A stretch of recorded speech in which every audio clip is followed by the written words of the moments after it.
Hello, and welcome everyone to the ORF Fellow Seminar for the month of November. Today, we are gathered here to discuss one of my colleagues, Kalpit Mankekar's paper on poverty alleviation and political primacy, the way of the Chinese Communist Party. Kalpit is a fellow at ORF Mumbai office, and he's the author of this recent paper.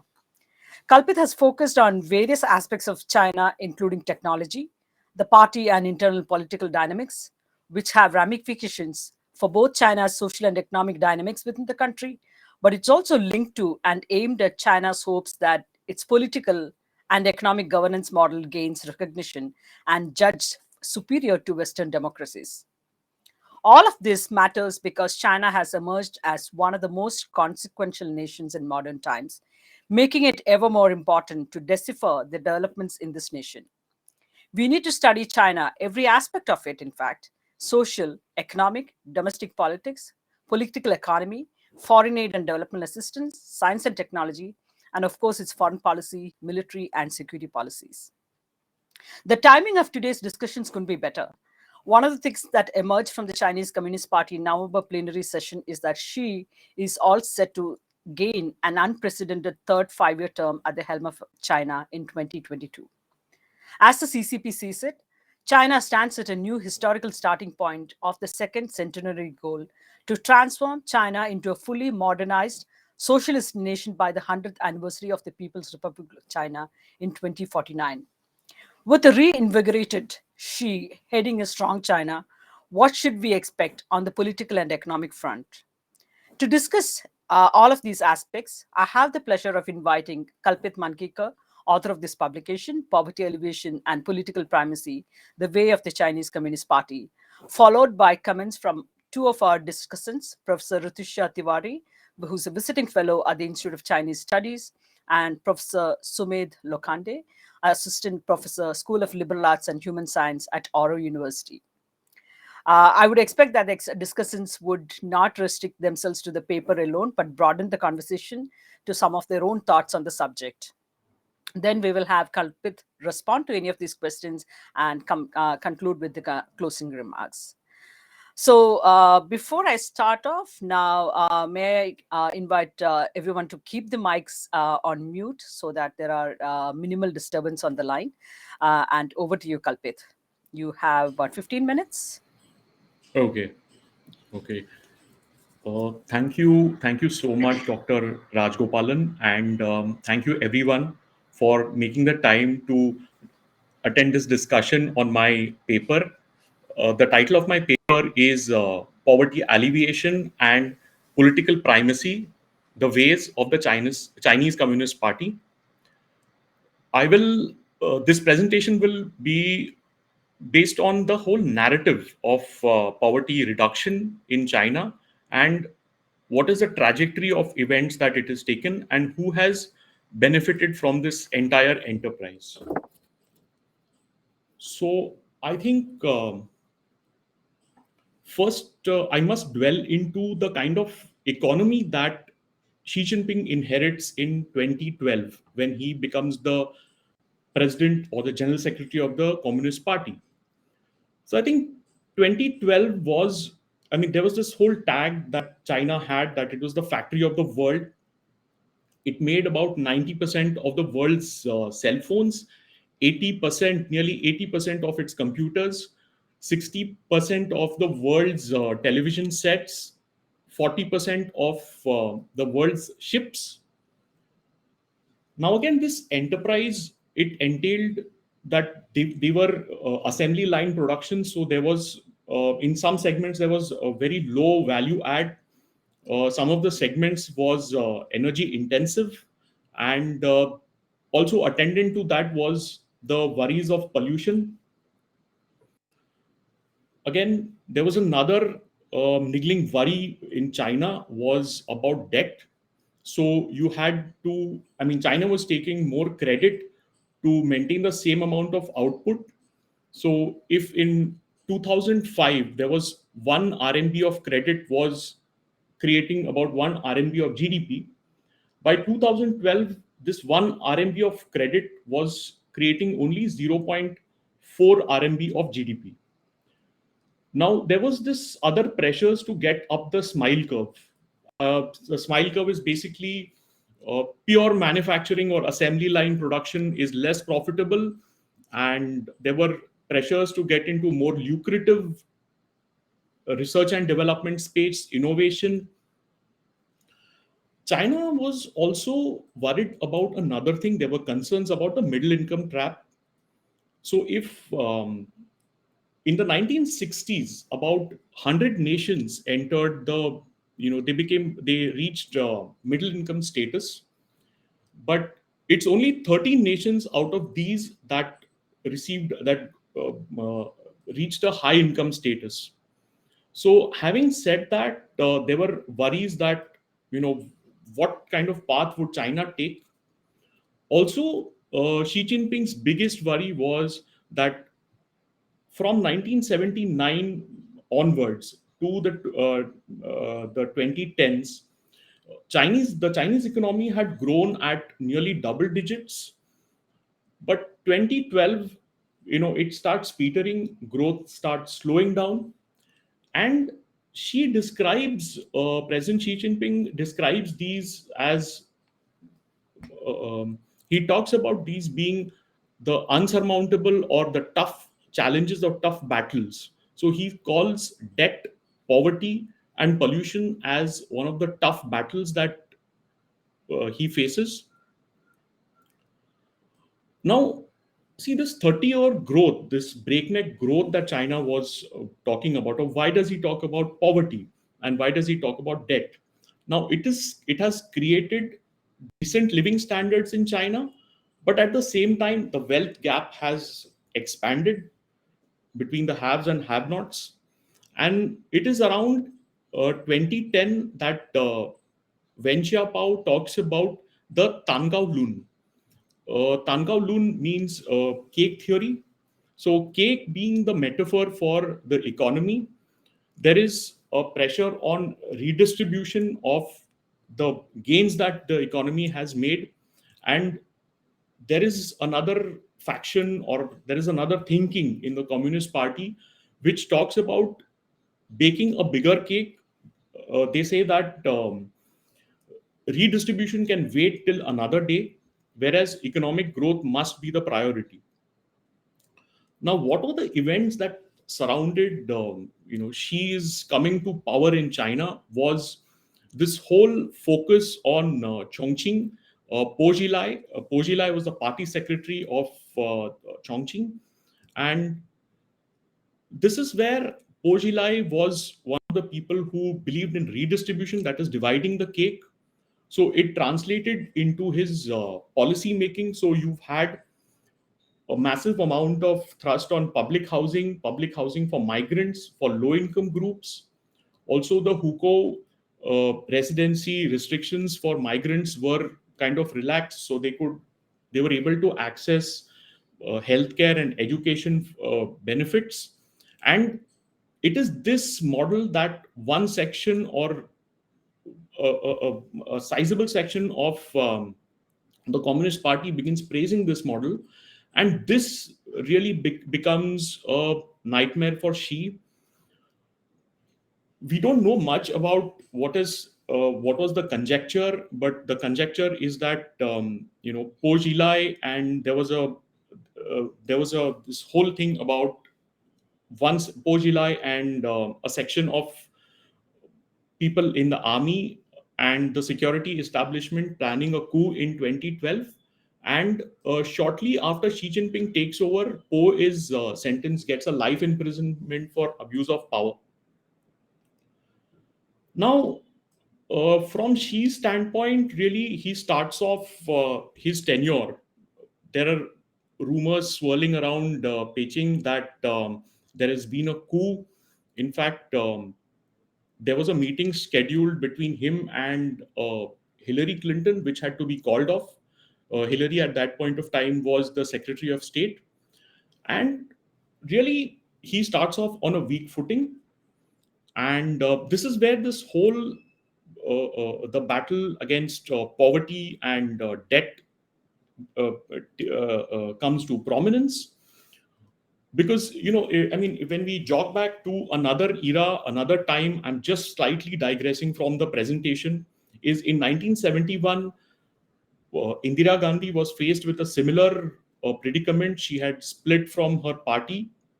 I mean, a huge chunk of veterans were split, and there was a split in the Congress party. And at that point of time, to create a new constituency and a new appeal to people, Indira Gandhi talks about Garibi Hatao, which is about wiping out poverty. Now, one of the repercussions of that is, we see what is happening even till today. There is a strained kind of a relationship between the political establishment and the business class. So, a similar thing uh, takes place, and she then starts looking at the whole ties between the Communist Party and corporates and big business. Now, China has had a very strained, or a rather a yo-yo relationship with businesses. So, in the aftermath of the 1989 Tiananmen incident, the entry of businessmen was banned. It was They were not allowed to enter the party. But in 2001, thereabouts, business people, entrepreneurs gain entry into the party, and since that, the ties between the Communist Party bigwigs and businesses flourish. Around the same time of Xi Jinping's coronation, you have the New York Times put out a story about the then premier Wen Jiabao and how his family owns about 3 billion in hidden assets. There was this whole parliamentary session, the two sessions of parliament, where Evergrande, the founder of Evergrande, Xu Chiayin, he is photographed with a very costly watch. And I think there was this creeping realization that people are making money, but in the same process, the party is getting a bad name. Now, if you look at it, just China has more billionaires than the US and India put together, but there is another sizable segment, about 600 million people who earn less than $150 per month. Also, what has happened since the economic reforms began? So, if we say at around thereabouts 1979-80, if everybody was at a certain standard of society, what has happened in all these years is that if you see the share of the top 100 people, the top 10% of China's class, their share in the national income has gone from about 25% to 41%. Correspondingly, what about the bottom 50%? Their share has declined from 25% again to 15%. So the wealth gap has expanded. Now, cut to what happened during the pandemic. The pandemic meant lockdowns. Lockdowns meant many lost their businesses, they lost their livelihoods. But at that point of time, you had this very strange phenomenon in China, that the consumption of essential items dropped. There was a sizable drop in the consumption of kitchen staples. But at the same time, if you see luxury goods, the consumption of luxury goods increased by 50%. What happens to the employment scenario? The employment scenario remains bleak. In the 16 to 28% age bracket, it's about 13%, the unemployment rate. And China adds nearly 9 million students every year. They graduate from China's the I mean colleges or universities on the mainland. Now, in this, there was a very interesting book that started doing the rounds in China. It is written by a Politburo member, Wan Huning. So Wan had the good fortune of going to America in the 80s, and he writes a book, and where he kind of very precisely predicts that the disparity in the US is will be probably the cause of its political decline. It will create a lot of social discord. So if something holds good for the US, then China feels that it is probably a warning to itself. And this is where the whole narrative of poverty alleviation starts. So if you see, there was a huge ceremony in July, sometime, sorry, in February, where uh, you know uh, there's this whole narrative about how 100 million people have been lifted out of poverty since Xi Jinping took over in 2012. Then you had the People's Daily serializing these volumes where Xi Jinping has visited homes.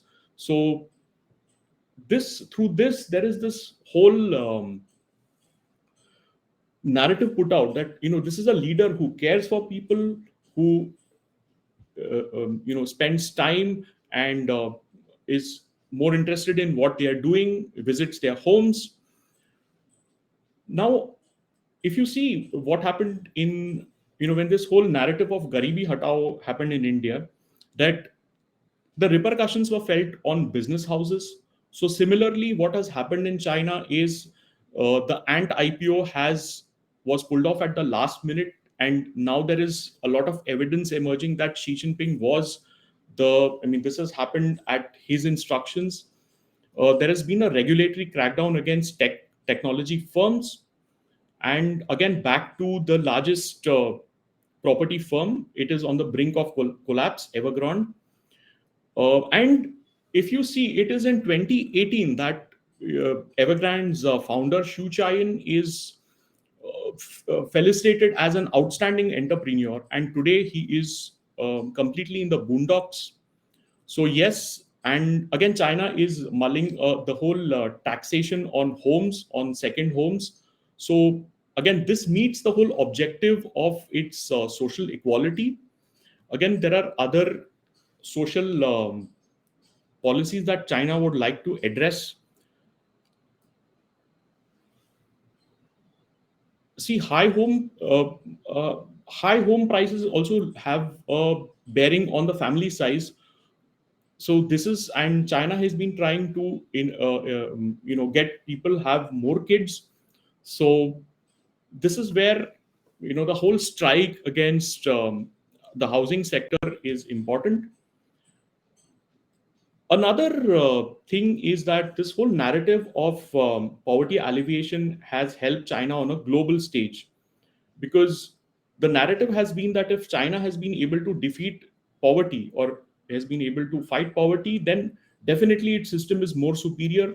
So it automatically sort of prohibits, or it kind of curtails the yearning for democracy. Because if you remember, the biggest challenge to the Chinese Communist Party happened in 1989, and there was this whole yearning for political freedoms.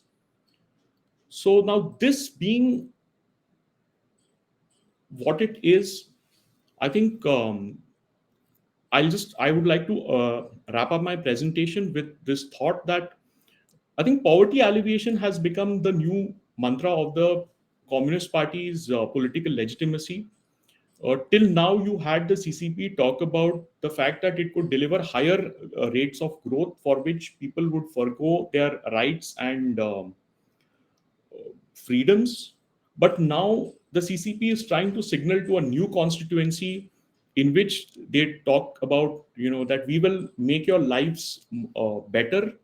Look at the ceremony where Xi Jinping marked this whole victory against poverty. He said we could reach this milestone only because of the CCP.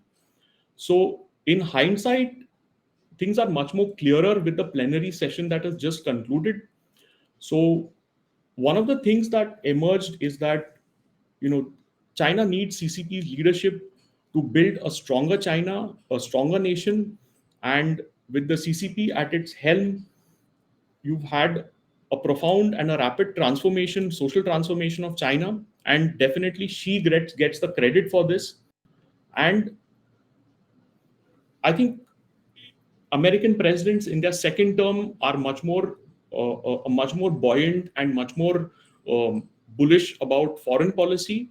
And definitely, my prediction is that she will use his third term.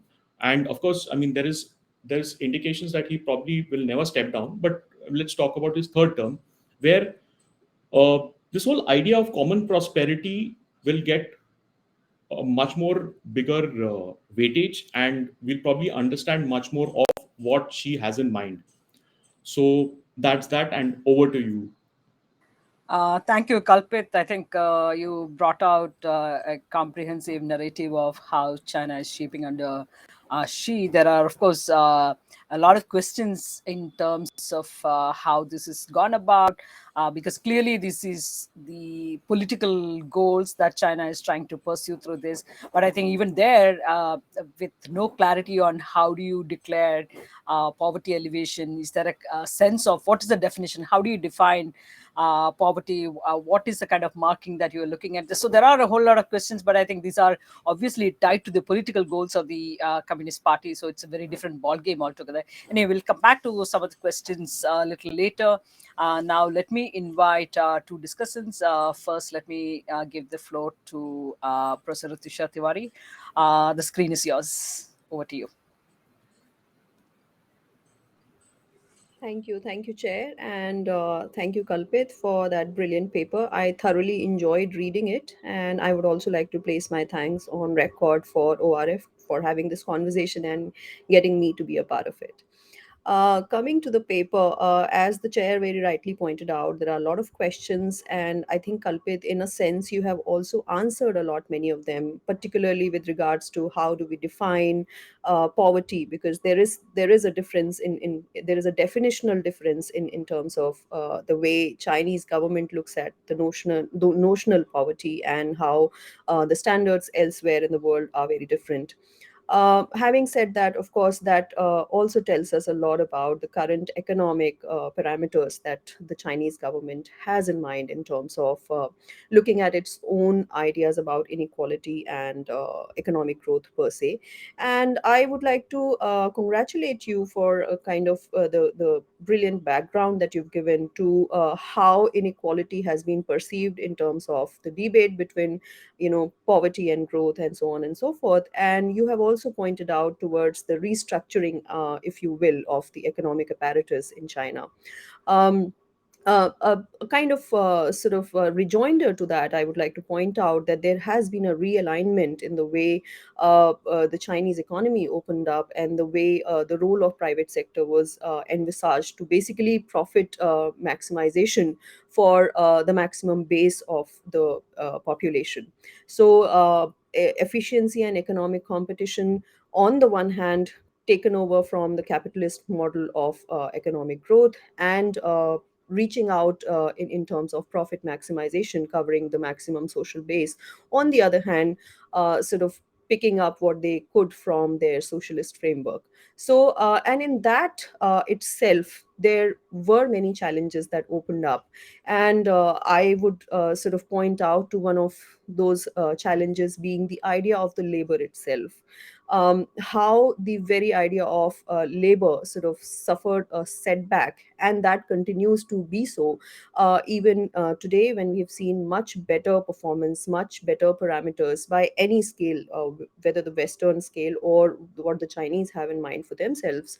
Even then, there is a reduction in the agency and the power of the worker as an agent, as not just an agent of change itself, but also as an object of the change. So, if the worker is supposed to be a beneficiary, then definitely the worker hasn't become better off in the sense that it should have, given the idea about a mixed economic system that the Chinese government had it for itself, because it wanted to sort of avoid some of the loopholes or some of the pitfalls that might accompany a very unbridled capitalist growth. But then that has not happened, and that has led to many critiques pointing out towards Chinese system as being as capitalized or as akin to a Western capitalist monopoly system as any other model available at hand. And some even go on to say that there is no trace of socialism.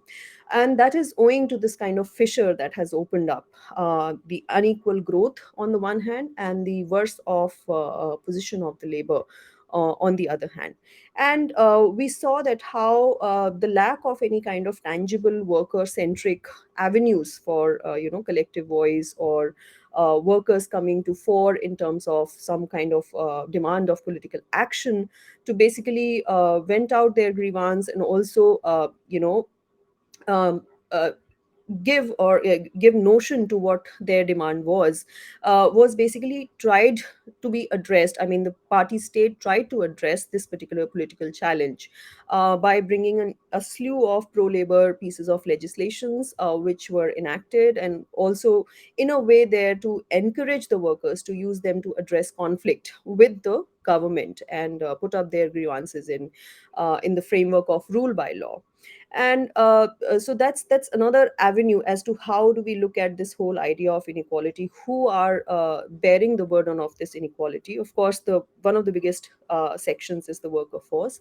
Now, moving on to the second point that I would like to sort of talk about is again the idea of economic reform, and how do you sort of perpetuate, intensify the pace of economic reform, covering the wider social base that you have in mind, given the idea that it's a communist party.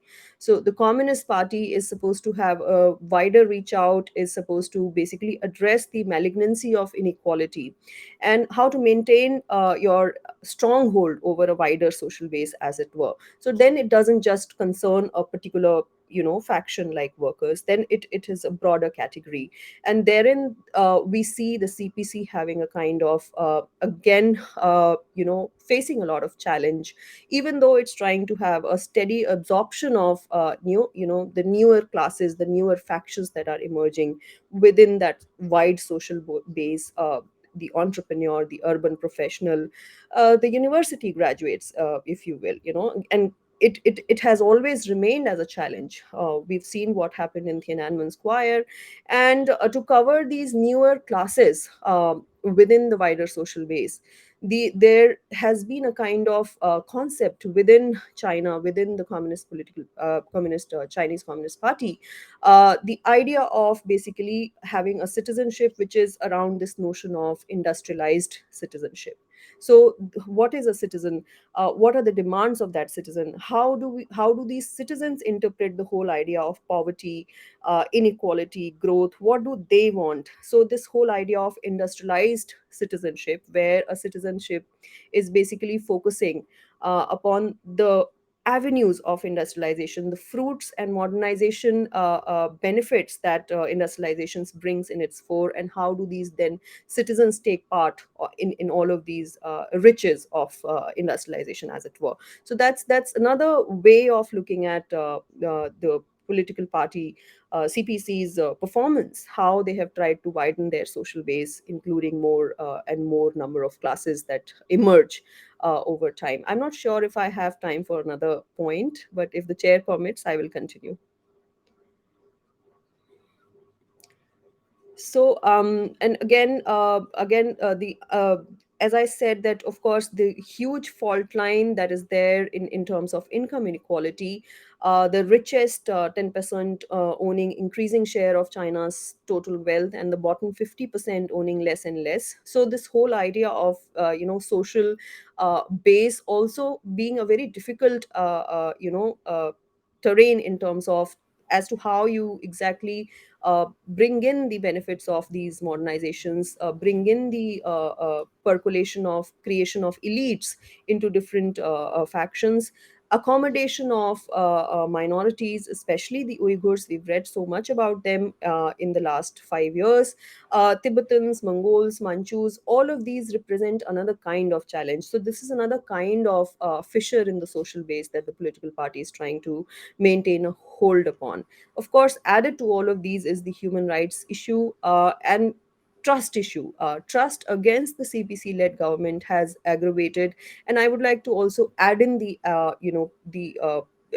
dimension of the pandemic, the public anger that erupted over the government's initial inaction, ordinary citizens condemning the government's slow response, and then its efforts to silence the doctors, the medical community who warned about the virus. So that entire saga, the way it played out, of course, it was quite evident that there is a trust issue against the government. And second, even though by the later half of 2020 last year, China reported very low cases count, and CPC showed its solid push against the narrative of trust deficit, and sort of brought in its governing model as a more superior one to democratic model in the wake of the pandemic. There have been growing calls for deeper investigations into the role of the origin of the virus, and not just the origin of the virus, how again the situation of many factions of this social base that the CPC has amongst the citizenry, how many factions actually came up as worse off. So there have been many efforts by the Chinese government, by the political party, but then again there seems to be a lot of widening of inequality despite many efforts, owing to the prevalent condition of the pandemic. I'll rest my thoughts there, and thank you. I'll look forward to the question answer session if we have. Thank you. Thank you, Rutisha. That's a very comprehensive take on the broader developments taking place in China. Yeah. Uh, I'm really sorry. Just wanted to point out a minor sort of addition. I teach at Shahid Bhagat Singh College, University of Delhi. That's my primary affiliation. So Okay. would just want to place it on record. Thank you. Okay. Thank you. Okay. With that, let me move to our second discussant, Professor Dr. Sumesh Lokhande. Over to you. You have 10 minutes. Thank you, ma'am. Thank you, Observer Research Foundation, for inviting me as a panelist for this November edition's fellow seminar. Thank you, Kalpit, and thank you, Dr. Rajagopal. Actually, this was a very excellent presentation of a very good paper written by Kalpit, in which he has clearly shown how Chinese poverty elevation, the idea of Chinese poverty elevation came into existence or in the psyche of CCP. He has given us historical background about the debates between the growth or poverty elevation during Mao's era, Deng's era, and how capitalism overtook the decision-making process in the early 2000s under Hu Jintao. And he has clearly mentioned how after Xi, the political and economic environment emerged, and why Xi Jinping prioritized poverty eradication as one of its important goals in 2012.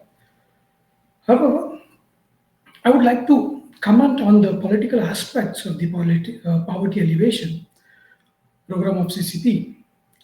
And this article also stands apart as you not only show how CCP is working on poverty elevation, but also why it is so much important for it, which has explicitly mentioned by Xi Jinping and rightly cited by you, that Chinese poverty eradication scheme is also an instrument of political control and image building. And he has at various occasions said that for CCP elites to amass wealth will help or will lead them alienate from the mass, and which would eventually lead to the destruction of CCP. Now, the reason why he believes is because of Chinese history. If you see Chinese history, it has been full of revolution and revolt, which took place at regular intervals against the weakened empires, giving ways for the new dynasties. And the reason why CCP is in power for 100 years is its flexibility in policy making.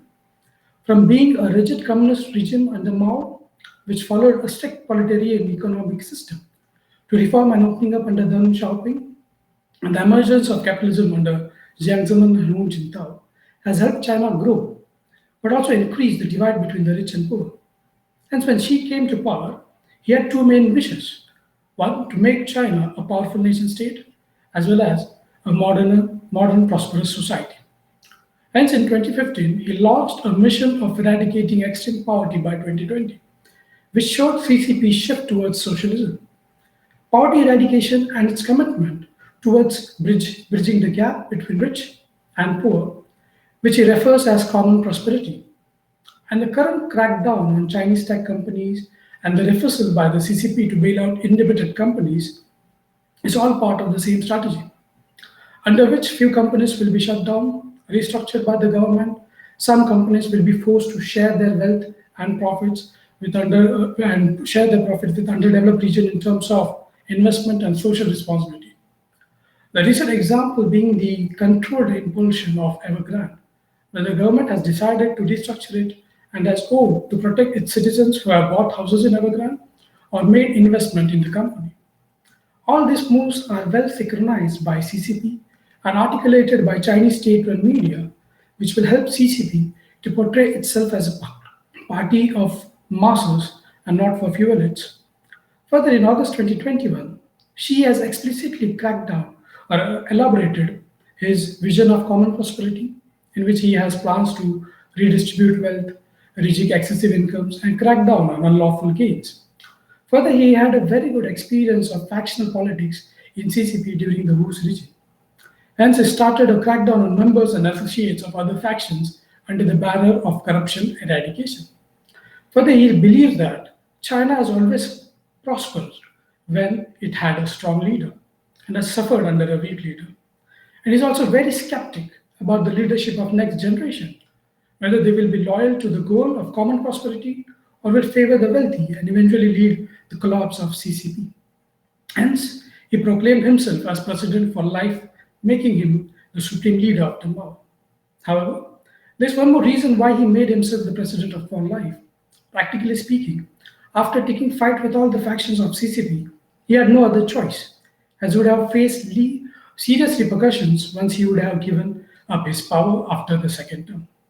Now at least he wants to stay in full control till next 1 decade to achieve what he has proposed and also eliminate any other leader which may challenge him. And hence the next 1 year is very crucial for him. And that's the reason why he has not left China in last 20 months, as there is a lot of unraveling going on in the political and bureaucratic circles of China, and he wants to keep everything in his control. Yesterday's third revolution of CCP brought by Xi shows its consolidation of power. Now, coming back to the title of poverty alleviation and the Chinese claim towards it. Now, as you correctly mentioned, that the claim is somewhat based on the Chinese understanding of poverty, that is $1.70 per day, whereas the World Bank standards, according to the upper middle income countries that China is part of, is $5.50. So at most, we can say that it's poverty alleviation with Chinese characteristics, and not the real poverty alleviation that it has to be of a country of around 15 trillion economy. Now, to conclude, what I would like to say is that CCP has been in power for one more reason, and that reason is it knows its shortcomings, and it also knows how to work and overcome those shortcomings. And if it's unable to overcome those shortcomings, what it does is that it knows very well is how to cover it up and make it disappear. And hence, if they decide a target in 2030 and 2035, they are going to achieve it, or at least make it believe to its people and the world that they have achieved their goal. And this is how most of the, not all, but most of the targets in China have been achieved. There's a lot of unraveling happening inside. There's a lot of distinct happening inside the CCP as well as among the masses. However, nothing much has been spoken publicly. Nothing much is coming out. But the truth is that the poverty alleviation claim is not 100% truth that they, what you can say, claimed in last year's meeting. So I would like to end my comment with a question to Kalpit.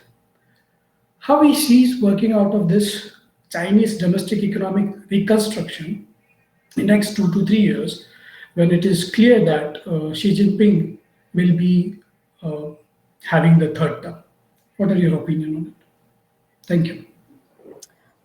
Thank you, Professor Dr. Sumit. And Kalpit, I think you have a few questions from the two discussants which you may want to take on.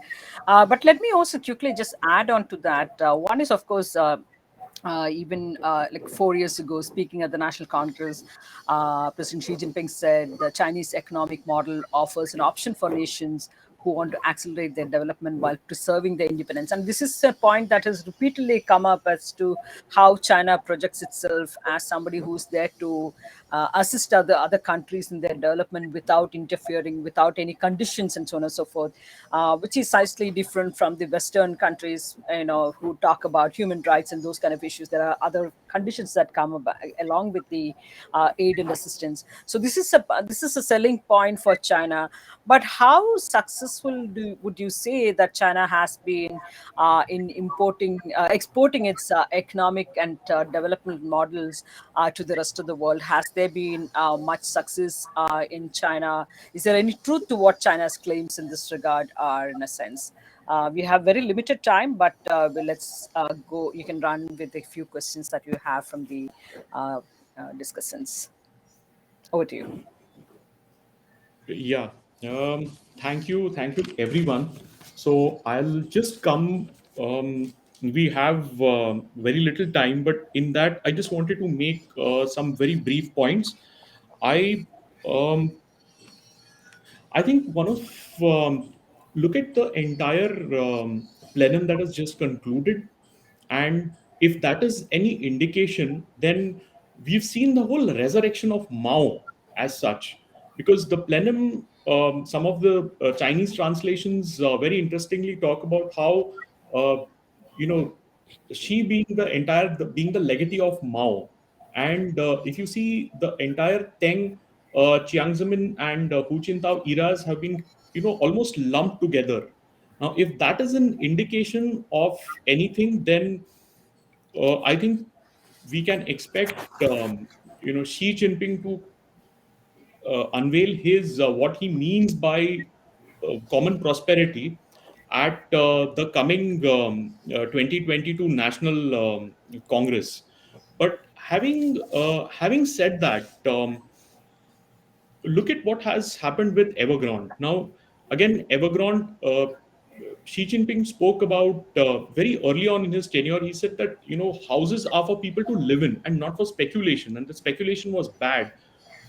Now, Xi Jinping also realizes that by addressing this one thing, he's also able to strike at other things. So, if, for example, if Shenzhen has become costly, it's a very popular technology hub. But if Shenzhen becomes costlier, then there will be also pressure on wages to rise, which will somewhere uh, hurt China's economic trajectory. So I think that is there. And yes, certainly, I agree with Sumedh.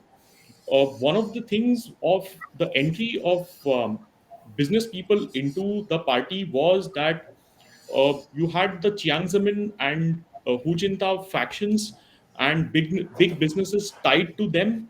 So I think a strike on them has been such that they do not exercise any influence on the succession next year. If I mean, I think all if all goes well, you will find Xi in his the third term. And I think there is also this whole emphasis on she wants President Xi Jinping wants capital to get into sectors where he calls as real innovation. I mean, when he says real innovation as opposed to things like gaming, he says this is not this doesn't really fit into his economic calculus, because it's more important for China to produce semiconductors than to kind of have gaming industry take off. Again, to address Ritusha's question on economic reform, um, I think very importantly, China has also, I mean, to play just to play devil's advocate, has tried to address this whole thing around the 996 culture. That is, um, working 6 days a week from 9 a.m. to 9 p.m. So Yes. I think there have been strictures by the Supreme Court of China against this practice. Sorry. So there have been strictures against this practice, and this is again in order to kind of. I mean, China has been talking about having 3 kids relaxing its population restrictions. So I think he is also trying to address this thing about the power of laborers and trying to make life a bit more easy for them. So that's all from my side. Okay. We are at the very final minute in a sense. And this has been a fantastic discussion. Of course, China's poverty eradication scheme is very closely tied to its political goals, seen as, of course, an instrument of the political control, and of course, as also a Chinese image building in a sense. So, like Subed said, this is, in a sense, the poverty alleviation is also seen as something with Chinese characteristics. It's not. If you look at the global standards, there are huge variations in a sense, and even within China, there have been so many different interpretations and definitions that have come about. So there is no one unique. What China's CCP is trying to do is coming up with its own variations and interpretations, with its own characteristics, trying to make these definitions. Anyway, this is more of a political, done with a political goal, and that's also very clear. Anyway, this has been a fascinating discussion. Thank you so much, and many congrats again, Kalpit, on your paper. And thank you to Sumit and Ritusha. We will have your designation corrected in the final video. And thanks again for joining us for this discussion. Many thanks and stay safe. Bye. Okay, bye. Thank you so